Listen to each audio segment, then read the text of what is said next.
pong lalabas at mababasa natin, ito po ay galing po sa Biblia. Diyan lang naman po natin kinuha yan. Wala na po tayong iba pang sources, no? Kung saan tayo ay kumukuha, kundi sa Bible lang. And may the Holy Spirit move in this place. Amen po ba? Handa na po ba makinigan lahat? Ayan po. No? So again po, sino po ang nandito last Sunday? Ayan. Taas ang kamay. Okay, so halos lahat naman siguro nandito, yung iba parang wala. Yan, siyempre ilan lang mga wala. May mga absent talaga last Sunday, no? At sino po ang nakakaalala pa ng title po natin? Sino pong nakakaalala pa ng title? Wala na? Yun, ready ka na ba? Tama, praise God. Sino yun? May coffee daw sa labas. Si Ate Hope. Dalawang kape para kay Ate Hope mamaya. Ready ka na ba? Yun po ang title, no? And it has been delivered by Pastor Jerry. And we are so blessed po. Tayo po ay nadalaw po ng atin pong senior pastor from ABC, no? Si Pastor Jerry po. Also po, dahil ready ka na, at ready na po tayong lahat, no? Meron po tayong dapat gawin kung ready na po tayo. Tama? Di ba po, pag kayo po ay aalis, no, ang ginagawa po natin, nire-ready natin yung mga backpacks, yung mga damit, no, minsan toiletries kasama dyan.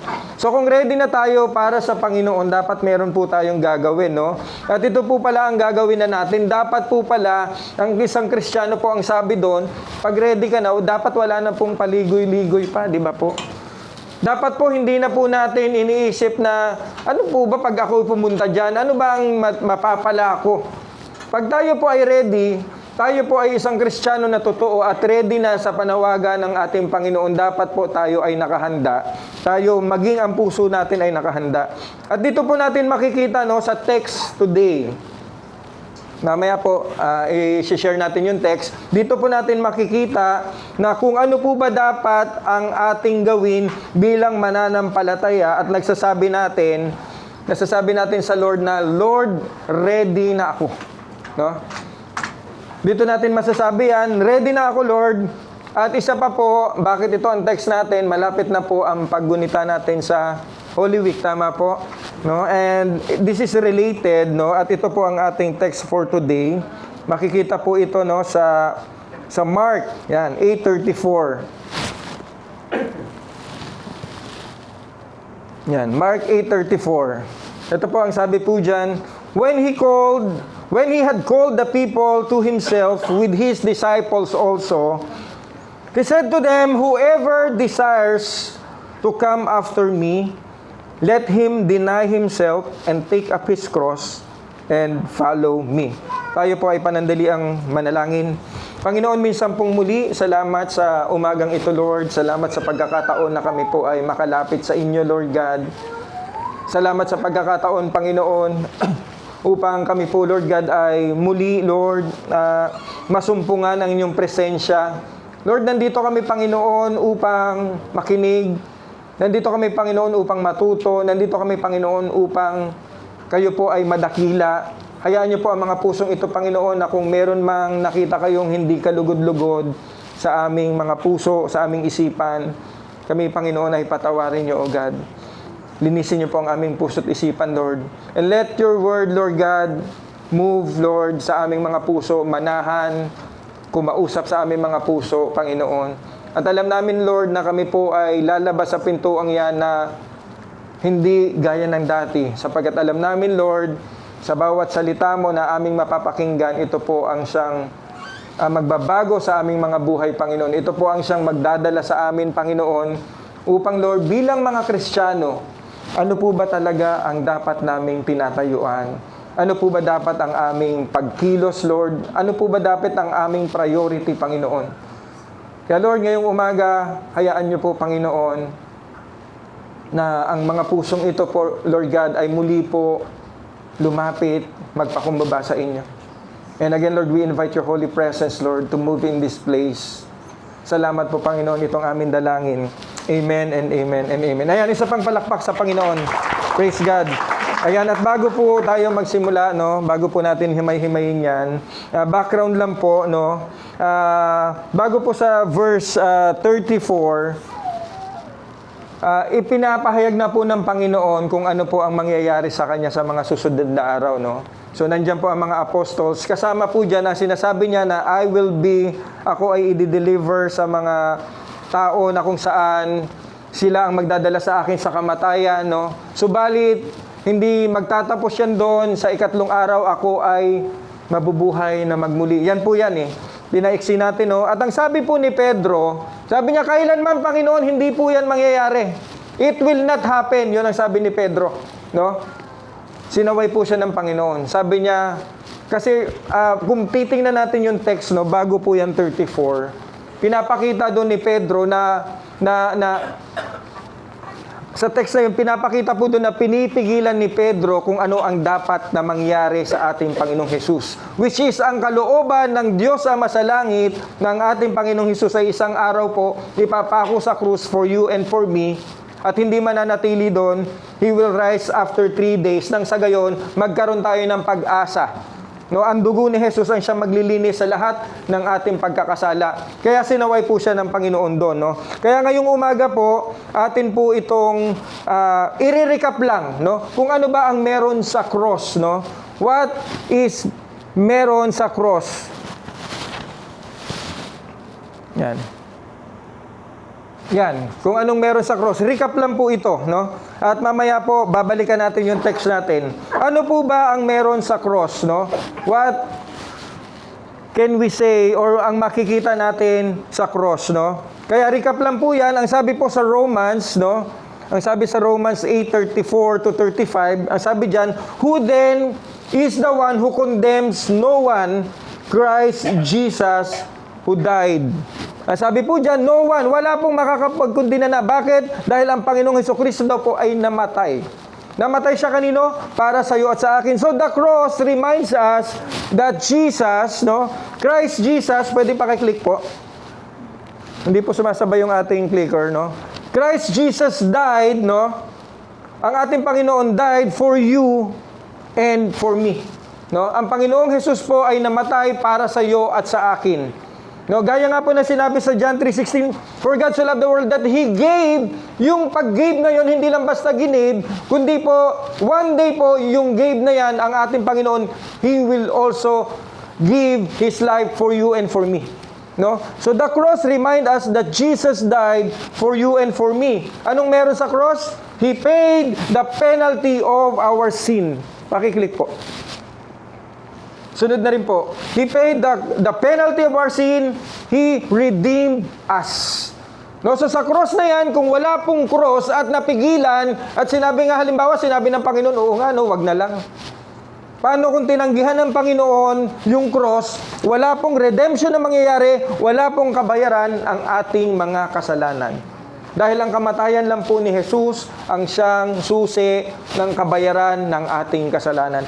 What else po? Ang sabi po sa Ephesians 1:7, in Him we have redemption through His blood, the forgiveness of sin in accordance with the riches of God's glory. Kaya po sa ating Panginoong Jesus, we have the redemption. That cross redeemed us from death.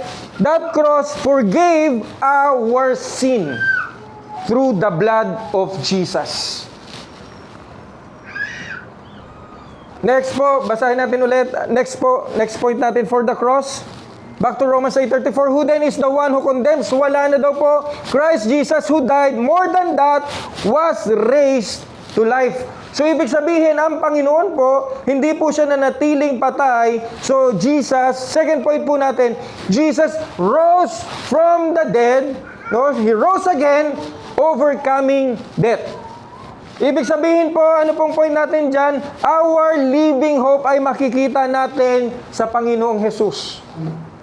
At the end po ng ating buhay, sa muling pagbabalik ng Panginoon, ang sabi po dyan, ang lahat po ng mga namatay ay muli pong bubuhayin. Ang lahat po ng para sa Kanya ay Kanya pong kukunin at ang hindi po ay itatapon sa dagat-dagatang apoy.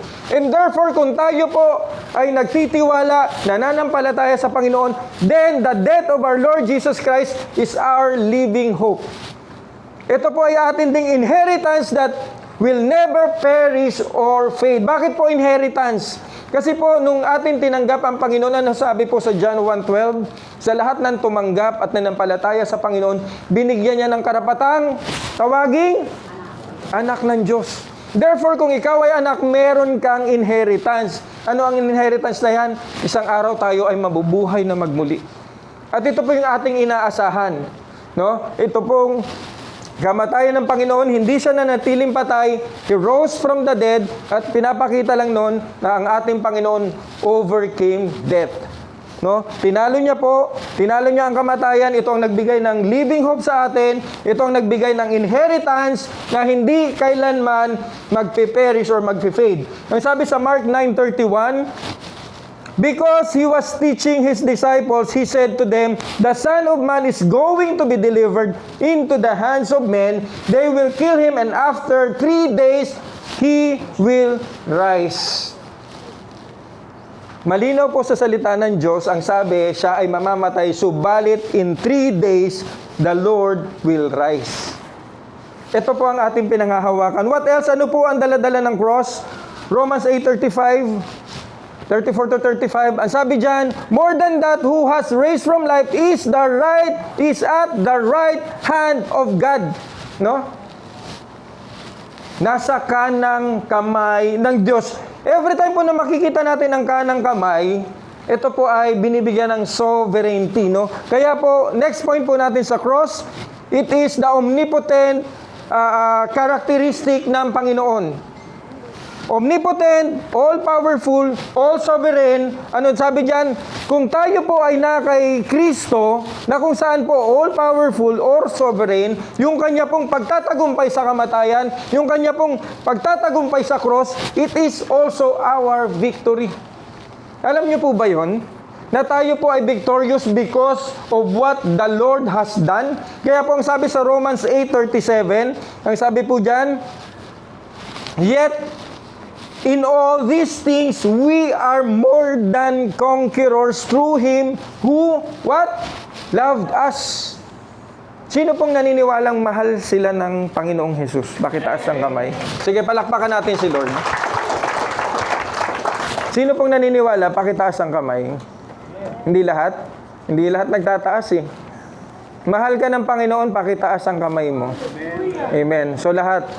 Unless yung hindi nagtaas, hindi ko po maintindihan bakit minsan meron talaga hindi nagtataas. Hindi ko alam kung nahihiya po or what. No? Pero po, ang tanong po kasi, naniniwala po ba tayong mahal tayo ng Diyos? Pakitaas ang kamay. Amen. Kung mahal ka ng Diyos, ang sabi po dyan, we are more than conquerors. Alam niyo po, pag sinabing conqueror, ang isang Kristiyano, hindi lang to parang katulad ni sino ba tong Brad Pitt? Ano yung role ni Brad Pitt? Si Achilles, di ba? Pag sinabing conqueror, hindi ka lang parang si Achilles na kung saan po kaya mong mag-conquer. O kaya si Alexander the Great, the conqueror. Hindi lang po yun. Kasi yun po yung conqueror na sinasabi ng mundong ito. The moment na meron kang power, the moment na mayaman ka, the moment na famous ka, yan yung sinasabing conqueror ng mundo. Pero sa Diyos po, iba po ang conqueror. Sa Diyos po, pag ikaw po ay more than conqueror, kaya mo pong mag-akay ng isang taong papunta na sa lugmok na kasasakdalan niya, papunta po sa liwanag. Tayo po mga Kristiyano, kaya po natin na yung isang buhay na patapon na dapat ay magwawakas na dahil pinakita natin ang kapangyarihan ng Diyos, ang pag-ibig ng Diyos na minahal din tayo, siya po ay naiahon. Kaya po ang salita ng Diyos, it is to edify. Kaya po ang Kristiyano po, we are more than conqueror. Kasi ang iba po, kailangan pumatay para sabihin na conqueror. Pero ang Kristiyano po, tayo po ang nagbibigay ng buhay sa mga taong wala ng pag-asa. Ano pong pipiliin natin doon? Ikaw po ay sisikat kasi marami kang pinatay, o ikaw po ay makikilalang conqueror dahil ang isang taong wala ng pag-asa na nabigyan mo ulit ng pag-asa. Magkaiba po ang description sa Bible versus sa mundo. We are more than conqueror kasi po kaya nating ipanalangin ang may mga karamdaman. Binigyan tayo ng karapatan ng Diyos, no, na lumapit sa Kanya bilang mga anak niya. Sabi diyan, cast all your anxiety, all your burdens sa akin, for I care for you. Kaya po, magkaiba po. We are more than conquerors. At ang atin pong kapangyarihan ay nagmumula sa Panginoon. At ang sabi po diyan, ang ating Panginoon is omnipotent, all-powerful, all-sovereign. Wala pong imposible sa Diyos. Ang nangyayari lang po, no, sa atin, sometimes without. Or ang pinaka point po diyan, dahil po ang Diyos po, meron po siyang sariling kilos na minsan hindi natin maunawaan. Pero at the end po pala, yung pagkilos niyang yun is something that we will cherish, magiging testimony natin sa ating mga buhay. Bakit inaalaw ni Lord to? Bakit nangyari to, Lord? Minsan we question God. But at the end of the day, niligtas ka pala ng Panginoon. But at the end of the day, meron pala siyang mas magandang plano sa iyo. Why? Because God is all-powerful and sovereign. Hindi po natin minsan maintindihan. But ang dapat nating panghawakan, sa lahat na minahal niya, we are more than conqueror. Next po. Next point sa cross. No? Ang sabi po diyan, we are more than who raised to life is at the right hand of God is also interceding for us. No? Doon yan sa interceding. Is also interceding for us. Alam niyo po, pag pinag-uusapan yung interceding, ito po yung parang sabihin na natin, ito yung pumapagitan. No? When we say interceding, siya yung pumapagitan. Siya yung nagsasabi na, pwede bang ganito kasi kailangan niya to. Nakukuha niyo po yung point. Yun po ang interceding. Gumigit na siya sa isang Diyos at sa tao na basahan. Basahan tayo sa harap ng Diyos. Pero dahil kay Kristo na nag-intercede, tinawag tayo mga anak. Dahil kay Kristo na nag-intercede, tayo ngayon ay pwede nang kumausap sa Panginoon. Kaya po, next point po natin, sa cross po, no? Sa cross po, yung ating pong salvation ng ating kaluluwa po ang priority ng Panginoong Hesus. That's why He intercede. Mula po sa wrath, mula po sa kahatulan ng Diyos na dapat ibababa sa atin, the cross, kamatayan ng Panginoong Hesus, it will save your soul. At ito po ang importante. This physical, sabi ng salita ng Diyos, itong physical na pangangatawan, maglalaho. Corruptible to. Anytime maaagnas, pag ito po ay binaba na 6 feet under. O kaya po uso ngayon, ano po? Sinusunog, ilalagay ka na lang sa urn, sa garapon. Baka kung wala pang budget, sa ano na lang, sa 1.5 na lang. Okay, pinag-inuman ng Coke sa McDonald's. Doon na lang yung ano mo. Ano ba yun? Alabok? Ay, anong tawag doon?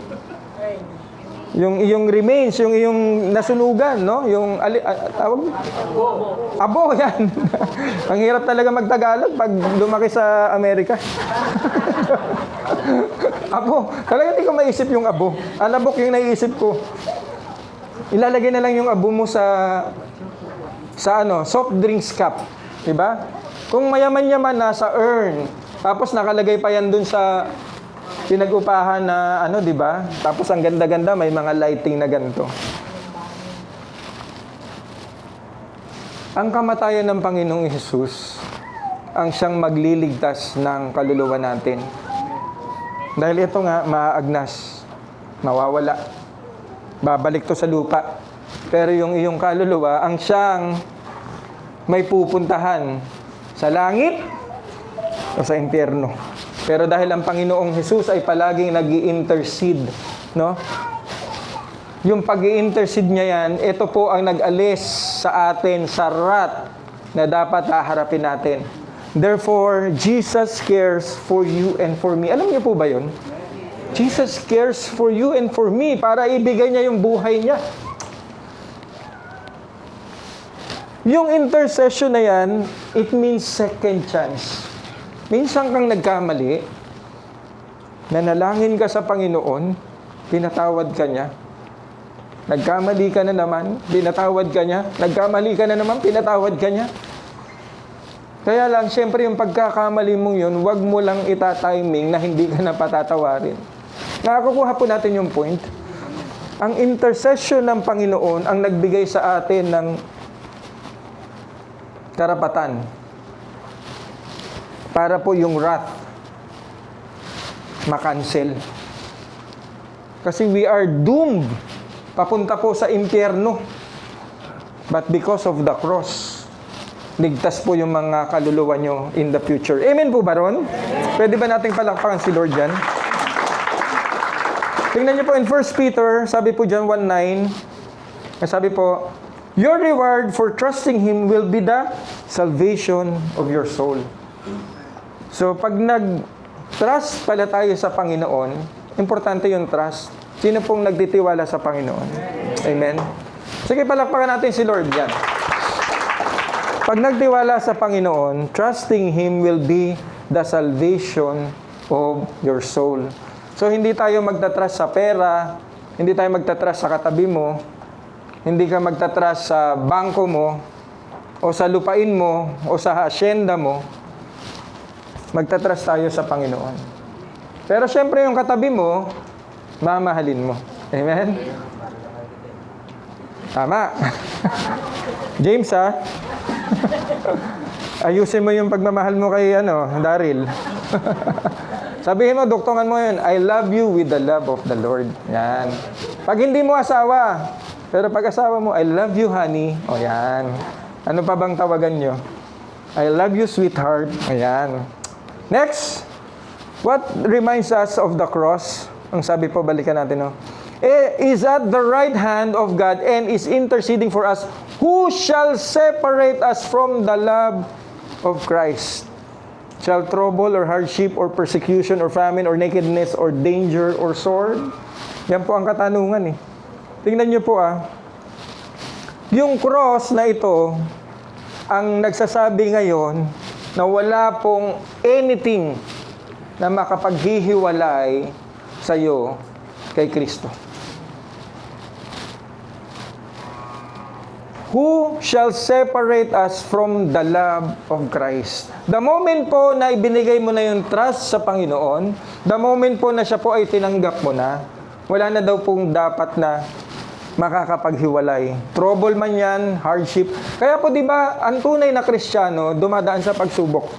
Alam niyo po, kailan lang po, kahapon lang, ng umaga, no, ang kapatiran natin, dalawa ay talaga pong dumanas po ng accident. Hindi lang siya simpleng aksidente. May trouble. Trouble yun eh. May hardship.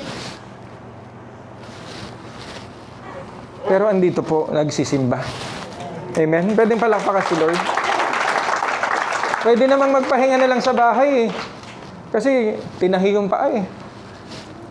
Pwede ba, Pastor, wag na muna akong mag-church. May tahi yung paa ko eh. Praise God. Bakit kasi? Naiintindihan Hindi pwedeng maging hadlang, pambihira. Wala pa yan hindi pa yan umabot sa sa atay. Malayo pa sa bituka, Pastor. Ito po yun eh. Walang makakapaghiwalay sa'yo sa para hindi ka umatin sa gawain. Kahit ano pa man yan. Kung totoo kang nagmamahal sa Panginoon. Amen po ba ron? Kaya po, ang sabi po dyan, anong point natin dyan? Tapos na po ang cross, isang S na lang po. Next point. Ang sabi po dyan, stand by God. Tumayo tayo sa Panginoon. Bakit po? Because He didn't give up on you up to His last breath. Kaya nga po, ang sabi ng Panginoon, nung siya po ay, bago siya malagutan, anong sabi niya? Hindi. Tetelestai. It is finished. Diba po? So, kilala natin si Tetelestai. Ibig sabihin po noon, it is finished. Up to His last breath, ang inisip po ng Panginoon ay ang kaligtasan mo at kaligtasan ko sa krus ng Kalbaryo. Meron po siyang pagkakataong bumaba. Ang sabi nga dyan, kung ikaw talaga ay Diyos, bumaba ka dyan. Iligtas mo ang sarili mo. Pero God will never do that. Kasi siya po ay nakahandang ialay ang kanyang buhay, dumanak ang kanyang dugo for the cleansing of all our sins and cleanse us from our unrighteousness. Amen? Kaya po, kapatid, sabihin mo sa katabi mo, we will not give in or bow down or be persuaded to do anything contrary to God's will. Naiintindihan po ba natin? Amen? Wala pong dapat na hila sa atin, no? Makapaghiwalay, maging dahilan para po tayo po ay gumawa ng isang bagay na hindi kaaya-aya sa Diyos, na hindi kalugod-lugod sa Diyos. Bakit po? Kasi nga, ang Diyos hindi kanya iniwan. Tapos ikaw kapiranggot na problema, ayoko na yan, Lord. O kaya, Lord, may problema ako maliit. Compromise ako. Romans 8:38 to 39. Ito po ang karuktong ng Romans na yan. Tapos na po tayo sa cross. Pupunta na po tayo, malapit na tayo sa title natin. Introduction pa lang po yan. Romans 8, ang sabi po dyan, 38 to 39. For I am convinced, pwede po ba natin basahin? Tayo tayong lahat. Isang lang po, napakaganda po kasi nito eh. Ito po ay pinaghahawakan natin bilang mga Kristiyano. Sabay-sabay tayo in 1, 2, 3. For I am convinced that neither death nor life, neither angels nor demons, neither the present nor the future, nor any powers, neither height nor depth, nor anything else in all creation will be able to separate us from the love of God that is in Christ Jesus our Lord. Pwedeng palakpakan natin si Lord. Sige po, tayo po yung makakaupo na. Kung ito po ay atin pong iintindihin, simple lang naman po. Ang sinasabi po dyan, pakiklik po ng isa, cannot separate us from God. Lahat ng ito, hindi kayang i-separate ka niyan sa Diyos. Lahat ng yan. Ang sabi dyan, kahit yan pa ay angels or demons, kahit po yung hinaharap, no? Or any powers, or any circumstances, or any troubles, it will never separate you from God. Pero, pakiclick yung sunod. Unless you disconnect yourself to Jesus. Bakit po nangyari to? Basahin natin. We'll be able to separate us from God that is in Christ Jesus our Lord. Again po, ang ating Panginoong Hesukristo, ang siya pong nag-connect sa atin sa Panginoon. Siya po ang naging tulay. Therefore, kung aalisin natin si Jesus sa buhay natin, anong susunod dyan? Pakibasa po natin yung John 15, 5, 6. Pakiclick po. Upo na lang po kayo. Sabay-sabay ulit natin basahin ha. 1, 2, 3. I am the vine, you are the branches. He who abides in me, and I in him, bears much fruit. For without me, you can do nothing. If anyone does not abide in me, he is cast out as a branch and is withered, and they gather them and throw them into the fire, and they are burned. Pakiclick nga po, attending. Para ma-highlights. Isang click po.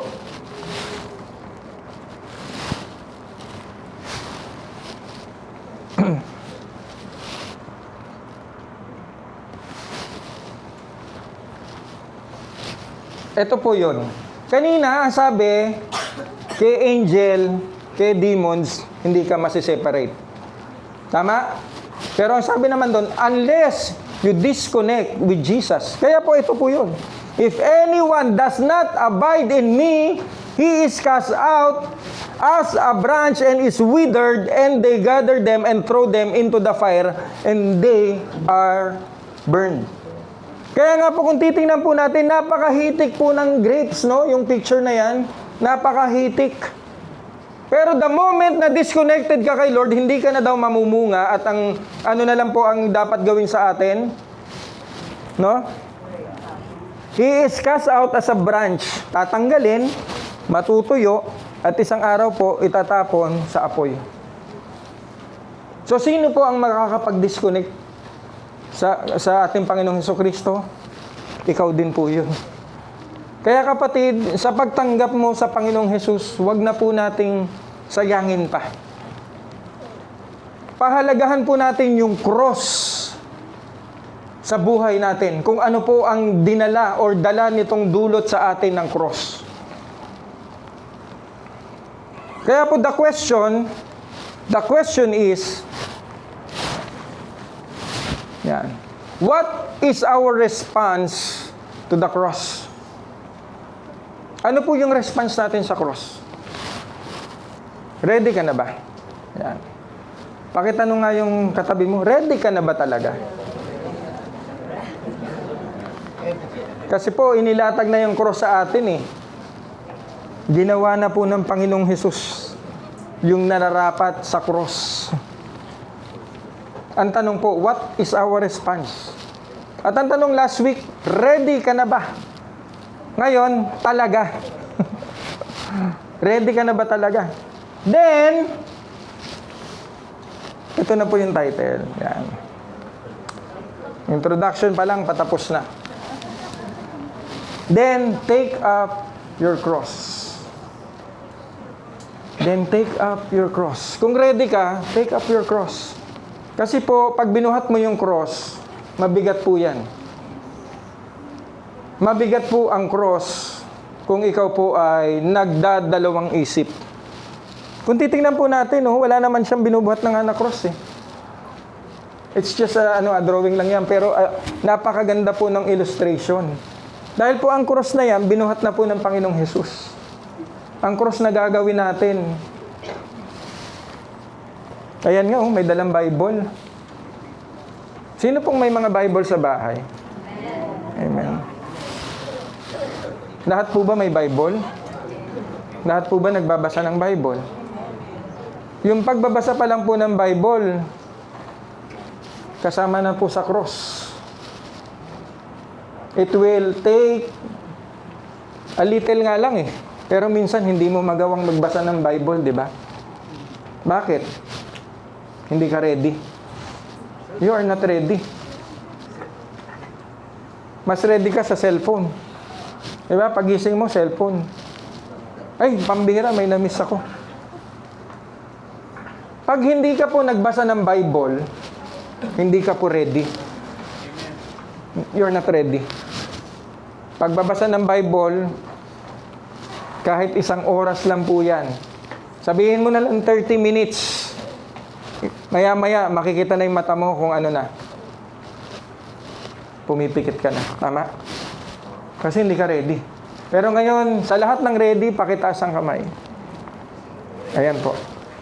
Take up your cross. Ginawa na po ito ng Panginoong Hesus natin, no? Dalhin ang cross niya.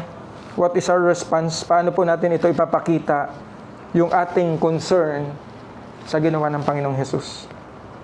Mark 8:34, balikan po natin ang ating verse. When he had called the people to himself with his disciples, he said to them, whoever desires to come after me. Pakiclick po. What is your desire as a believer? Whoever desires to come after me. What is your desire as a believer? Do you desire to come after God? Do you desire to come after Jesus? Amen. Amen. Pwede po bang isang amen na malakas? Amen! Amen! Amen. Bigyan po natin ng buhay pag si Lord.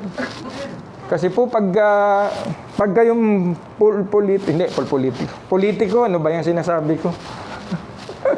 Pag politiko kasi, ang lalakas nating humiyaw. Pumapalakpak. Diba? Pag kayong DTS, nandyan. Ano pa? Yung Blackpink, ay, sangyupsal yata yung Blackpink. Ano yun? Sangyupsal yung Blackpink. Ano yun? Yung may pink. Ang bihira, 15,000, pipilahan ng tao yan. Kahit 15,000, wala daw pera ang Pilipino. Pupunta pa po ng Korea para lang manood. Kung saan may concert, hahabulin. Ganun ang tao. Kaya lang, pag kay Lord, Amen. Raise my hand. Ayaw. Parang bigat na bigat eh. Wala pang ang cross, bigat na. Hindi man lang maitaas yung kamay pag nagpuri. Pag sinabing, I will lift my hands up, I will lift my hands up. I will dance. Shout, jump. Kaya lang, ang believer, mahiyain sa harapan ng Diyos. Mamaya, makikita natin yun dun. Pag mahiyain tayo sa Diyos, anong katapat niyan? What is your desire ngayong umaga? Ready ka na ba to follow Jesus? Ano po ang desire natin? Okay, click po.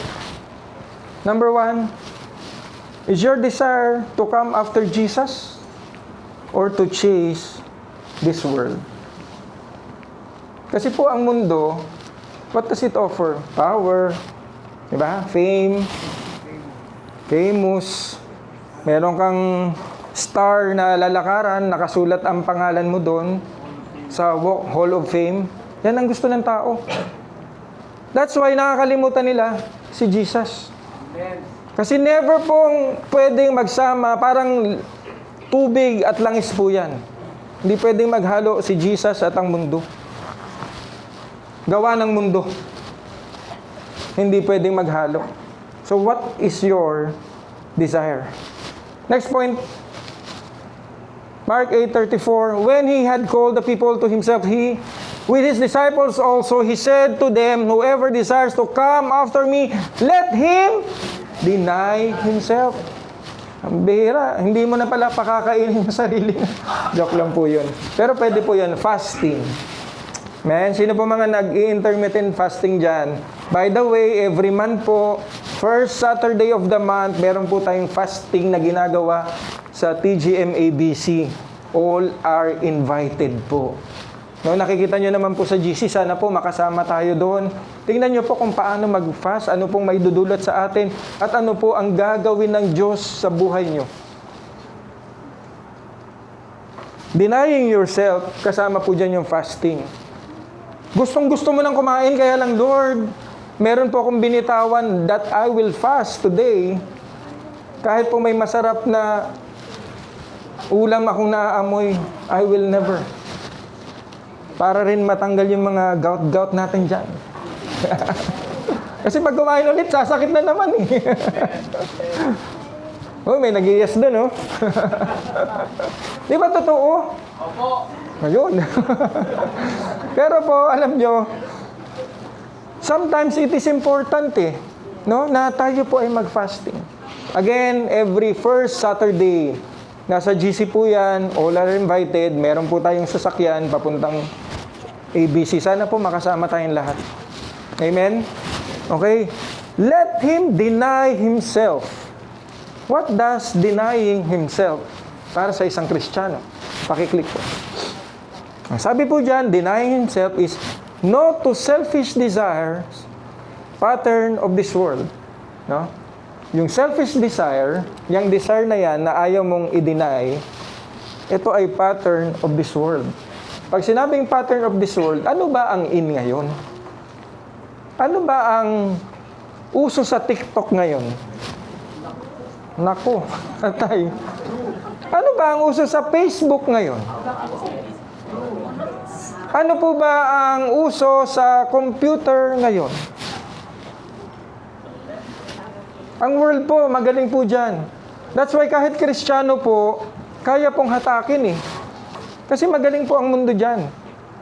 Ang tanong po, when you deny yes to God's will, katapat po kasi niyan, holiness, repentance, and trust in God. Ito po ang ayaw ng mundo, yung holiness. Kasi sa holiness, marami pong bawal. Pero where in fact, yung bawal na yun ay para sa ikabubuti ng buhay ng isang tao. Sinasabi, huwag kang uminom. Huwag kang manigarilyo. Iwasan mo ang pambababae. Iwasan mo ang panlalalaki. Para ano? Nagigets nyo yung point? Bakit kaya sinabi ng Diyos yun? Isipin nyo, anong dulot po noon sa tao kung ikaw po ay maninigarilyo, ikaw ay totoma, uuwi ka ng palugay-lugay, sumusuka ka pa, anong dala nun sa tao? Nakikita po natin, where in fact na may nagyaya sa'yo, inayawan mo, pasensya na, ako ay binago na ng Diyos. Salamat, pero hindi na po ako ang dati. Ikaw ay naglalakad ng ayos. Nakikigets po natin. Di ba minsan, lasing uuwi, magmumotor, sasakyan, mababalita, anong nangyari? Tigok, disgrasya. So masama po ba yung holiness? Kaya lang po, ayaw ng mundo niyan. Ang gusto po ng mundo, walwal. Walwal dito, walwal doon. YOLO. YOLO. Diba? Anong YOLO? Anong YOLO? You only live once. Ibig sabihin nun, gawin mo ng lahat. Walwalin mo na lahat. Yan ang mundo. Holiness, repentance. Ayaw isuko ang kasalanan. Pero tayo po, sinasabihan ngayong umaga, deny yourself. Kasama dyan ang repentance. At kasama dyan ang pagtitiwala sa ating Panginoong Hesukristo. Moving forward, yan, malapit na po tayo. Ilang slides na lang po ito. Ang sabi po dyan, let him deny himself. Ibig sabihin po niyan, it is the desire to shift from self-centered. Kasi ito po kasing sarili natin, palagi po yung self-centered. Ano ba yung makakabig ko dyan? Ano ba yung masyasharon ko dyan? Uy, ang daming natira, pa-sharon naman. Ay, ang dami pang kailangan mag-sharon. Kinuha mo na lahat. Joke lang po yun. Kahapon may nag-sharon, ha? Salamat po sa nagpa-birthday. No? At nakapag-sharon po ang iba. Ang ibig sabihin po, isipin mo rin ang iba. Hindi lang sarili mo. Yun ang palagi sinasabi ng Lord, eh. Pag tinignan mo ang isang tao, tingnan mo siya na mas magaling siya sa'yo. Hindi ka mas magaling sa kanya. Kahit pa ikaw ay may pinag-aralan, ikaw pa ay doctorate, ang sinasabi ng Diyos, mas magaling pa rin siya sa'yo. Anong ibig sabihin nun? Humility. Humility po ang kailangan ng isang Kristiyano sa buhay niya. Hindi po pride. Kung may pride ka, gawin mo ng chicken. Dahil kailanman, ang sabi ng Lord, pride comes to destruction. Pero ang humility, it will uplift his life. Kaya po, denying yourself is the desire to shift from self-centered living to God-centered living. Pag sinabing God-centered living, yun na yun. Yung humility, na mas magaling ang kapwa mo. Naiisipin mo ang kapwa mo. Naiisipin mo ang iglesia. Naiisipin mo sa traffic, hindi lang ikaw ang nagmamaneho. Kailangan mo ring magbigay sa mga nagkukross. Dahil yung mga ayaw magbigay, nagsasalpukan. Nagsasalpukan. Bakit? Ayaw magbigay. Stoplight na nga, dire-diretso pa. Tapos, boom! Babalitaan mo na lang, 3 patay, 2 patay, 5 sugatan. Bakit hindi maalis-alis yun? Kasi po, self-centered. Ayaw magbigay. Kaya po, ang salita po ng Diyos is for you and for me, for the betterment of our life. No? Hindi pa po best, ha? For the betterment of your life. Kasi po, ang buhay natin, minsan nandun tayo sa kawalan, magulo, pero nakilala si Kristo, inayos ang buhay mo. Naging mas maayos, better. Hindi pa po best. Kasi saan ang best? Saan ang best life? Saan po ang best life? Sa langit. Kaya sinasabi ng Bible, for your betterment. Dahil ang best life natin, nasa langit po. Amen? So, God-centered. Next po, Mark 8:34. Sabi po dyan, come after me, let him deny himself. Pakibalik po. And take up his cross. So, ano po ang ibig sabihin ng take up his cross? Sa Roman context po, ang take up his cross symbolize a journey towards death. Ito po ang katanungan eh. Sa Romans, pag sinasabing cross, nagsisimbolo ito ng journey towards death. So gusto niyo po bang buhatin yung mga cross nyo? Ready ba kayong mamatay? Dahil ang Panginoong Hesukristo, pinako sa krus. Kaya po ang tanong, ready ka na ba talaga? Kung ready ka, praise the Lord. Dahil po ito po ang sinasabi po ng journey towards death, a total surrender of, ito lang naman po yan, one's own life na ginawa po ng ating Panginoong Hesukristo. Kaya nga sabi sa Bible, greater love has no one than this, than to lay down his life for his friend. Kung ikaw kaya mong ialay yung buhay mo para sa kaibigan mo, kalugod-lugod sa Panginoon yun. Kaya pala minsan may tao po na madidisgrasya ang kaibigan, itutulak at siya ang mamamatay. Pero hindi ko po sinabing gawin nyo yun. May asawa at anak po kayo. 5 pa. Buntis ka pa. Diba? Paano pa si Junjun? Nag-aaral pa. Huwag niyo pong gawin yun. Pero ang sinasabi dito, kung handa ka, halimbawa, merong nangangailangang transplant, kung yun ang inaano ng Diyos sa'yo, to give your 1 kidney, why not? Once on life, yung thoughts mo, yung ating iisipan na, ako, punta doon, papalitan mo na po yun. And standards. Iba na po ang standard ng isang Kristiyano. Pag sinabi pong standard, ikaw ba ay makasisira o ikaw ay makaka-edify? Ikaw ba ay makakatisod o ikaw po ang magli-lift up sa natisod? Saan ka puron? Sa pananalita mo, sa pananamit natin, sa pagkilos natin, ano ang maidudulot nito sa kapwa mo? Will it edify or will it destroy? Ito po ba ay magpapatisod o yung buhay mo ang mag-aahon sa mga natisod? Kaya po tingnan nyo po itong mga pictures na to. Sige po, balik po muna doon. It implies a willingness to suffer for the sake of the gospel. Handa ka bang mag-suffer para sa gospel? Pag binuhat mo yung cross mo, yan po yung nakalaan. Tingnan nyo po yung nangyari. Sige po, pakilabas na lang yung mga pictures. Ang sabi po, si Pedro, nung siya po ay mamatay, ang sabi niya, wag niyo akong ipako katulad ng Panginoong Hesus dahil hindi ako karapat-dapat. Ipako niyo ako ng pabaliktad. Ipako niyo ako ng pabaliktad. Dahil hindi karapat-dapat na maging katulad ko ang pagkakapako ko sa Panginoong Hesus. No?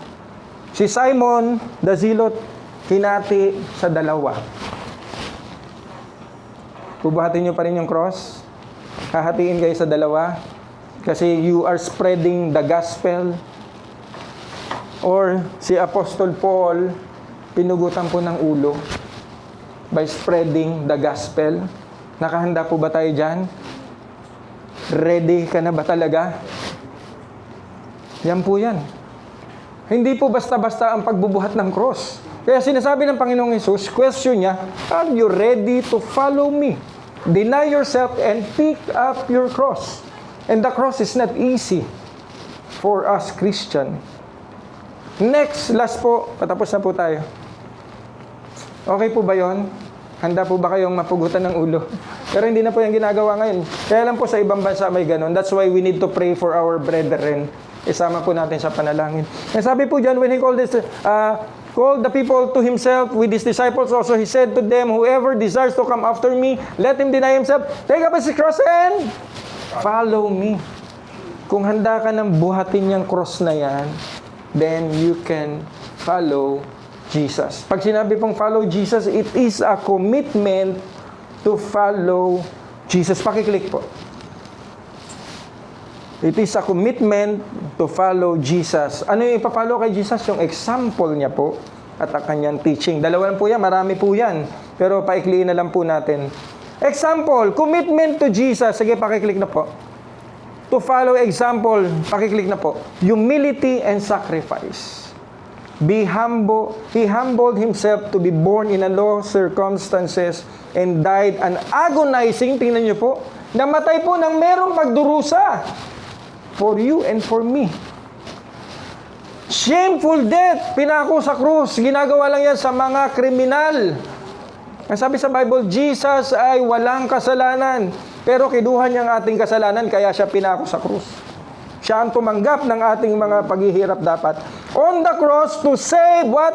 Humanity. Sino yun? Ikaw at ako. Unconditional love. Ang sabi po dyan, He showed compassion to outcasts and sinners, and even while dying on the cross, He forgave those who killed Him. Papatayin ka na, pinatawad mo pa. Alam na ng Diyos yun eh. Father, forgive them, for they don't know what they are doing. Mabigat po ang cross. Pero po bilang mga Kristiyano, ito po ang dapat nating ipamuhay kung gusto mong bitbitin yung cross mo. Next po, teaching. Ang sabi po sa teaching, sige, labas na po natin lahat. Submission to God. Demonstrated obedience by trusting God's will over His own.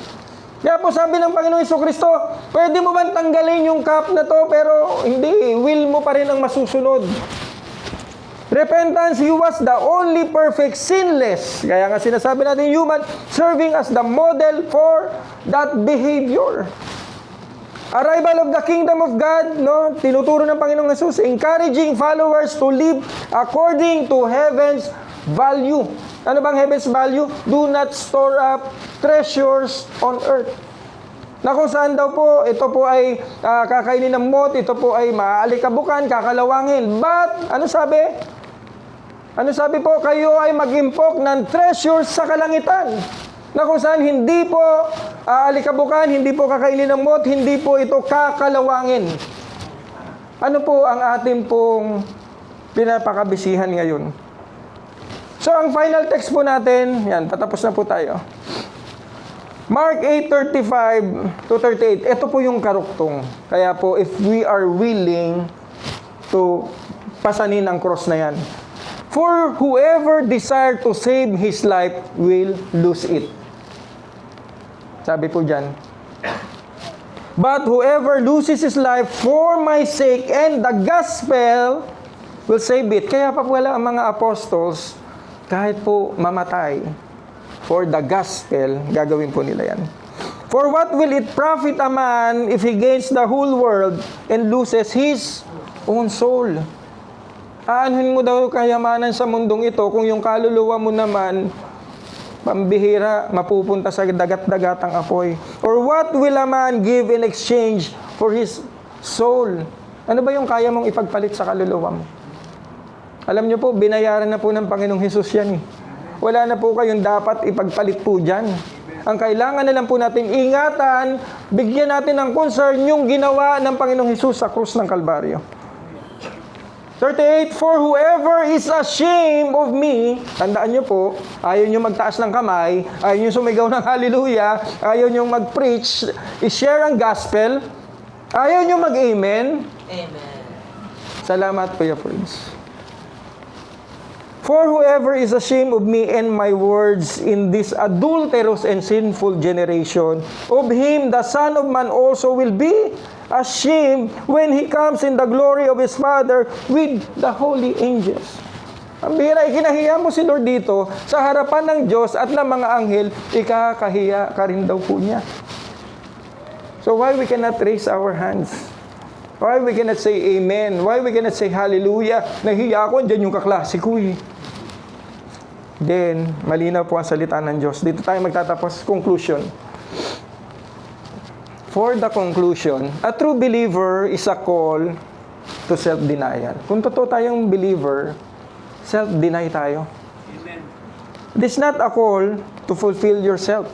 Hindi ito call para pagyamanin yung sarili. Walang masama sa kayamanan. Sana naiintindihan nyo yung sinasabi dito. Para isipin mo na lang palagi ang sarili mo. Hindi po yan ang tunay na Kristiyano. Next po, ang sabi dyan, he is not ashamed to preach the gospel, to make Jesus known. Amen po ba? Pwede po ba tayong tumayong lahat? Sa lahat po ng handa na, take up your cross. Taas po kanina yung mga kamay. Ayan. Alam ko medyo masikip sa Pero can we come to the altar po? Ito po yung tanda natin na tayo po ay totoong susunod na sa Panginoon. Minsan na po tayong challenge po ni Pastor Jerry. But this time po, Lord, handa na po ako. Ready na ako nung nakaraan at ngayon handa na ako to pick up my cross. Kapatid, kung ikaw po yun, huwag tayong mahiya, lapit po tayo sa altar, and we will raise our hands sa ating kamay, sa ating Panginoon. We will raise our hands po. Sige po, lapit po kayo rito.